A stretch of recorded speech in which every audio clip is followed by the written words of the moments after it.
Well, there are lots of reactions in the press online today after the Netherlands shift to the far right in elections there. Our press bureau, Dipti Laurent, has been taking a look at what the papers have to say. Dipti, what have you found today?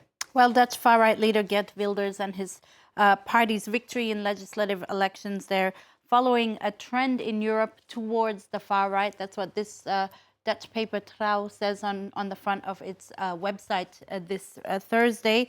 Another daily, NRC, evoking an historic victory for Wilders and his anti-Islam PVV party, which secured a landslide 37 seats, it says. The paper also saying that it really announcing the end of Mark Rutte, the outgoing prime minister's era, with this earth-shaking change in power. The paper warns, though, that winning does not mean governing. Geert Wilders still needs to find a coalition with whom he will be able to govern.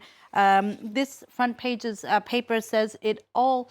It's not in here actually, but the front page of De Volkskrant, which says that really showing the shock on electors' faces after Wilders' landslide victory, a very big surprise there in Dutch elections. Now, his ascension to power is a shock, obviously, to many in the Netherlands, but it's also a big headache for EU leaders, isn't it? That's exactly the focus of this Politico article, Aaron. Geert Wilders is the EU's worst nightmare, Politico says, because he's a Eurosceptic. He is anti-Islam, anti-immigration. In his victory speech, he vowed to tackle the, quote, asylum tsunami hitting the Netherlands. This victory could transform the dynamic of the EU summit table as well, Politico says, where suddenly issues like climate change, EU reform and military aid for Ukraine will be really thorny points of contention. Among his more extreme proposals, re-establishing Dutch border controls, detaining and deporting illegal immigrants, and imposing work permits for European workers. Ideas that The Guardian says could fundamentally change the DNA of Netherlands, rather an ominous sign for The Guardian this Thursday. Let's move on now, Dipti, to I think what you could describe as progress for women's rights in Italy, where lawmakers moved to pass a new law strengthening protections for victims of domestic violence.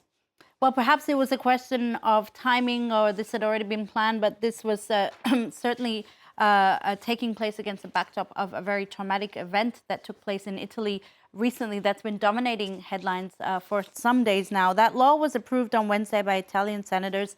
A series of measures will be streamlining the process for issuing restraining orders and giving priority to court cases involving domestic violence. So certainly a step in the right direction when it comes to that kind of policy, though it does come in the aftermath of the death of this student, Giulia Cecchettin. She's here on the front page of Il Giorno today.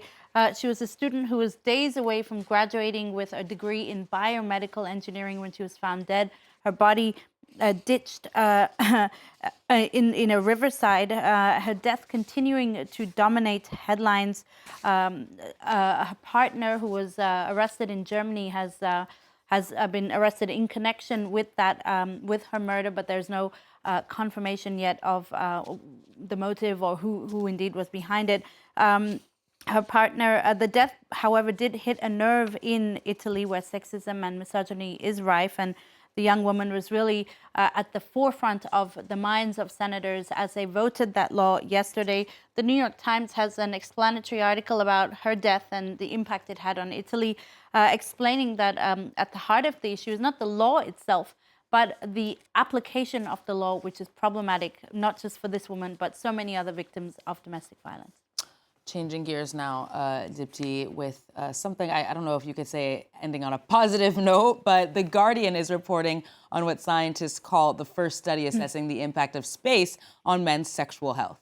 Yeah, Aaron, it turns out going into deep spaces is not good for male astronauts' sexual health. The research was funded by NASA and found that galactic radiation and weightlessness in general have been known to cause erectile dysfunction among male astronauts. With a low supply of human test subjects, they actually used rats and exposed rats to galactic radiation and found that even at low levels of radiation, this did cause problems in erectile dysfunction. The good news, though, is it can be treated.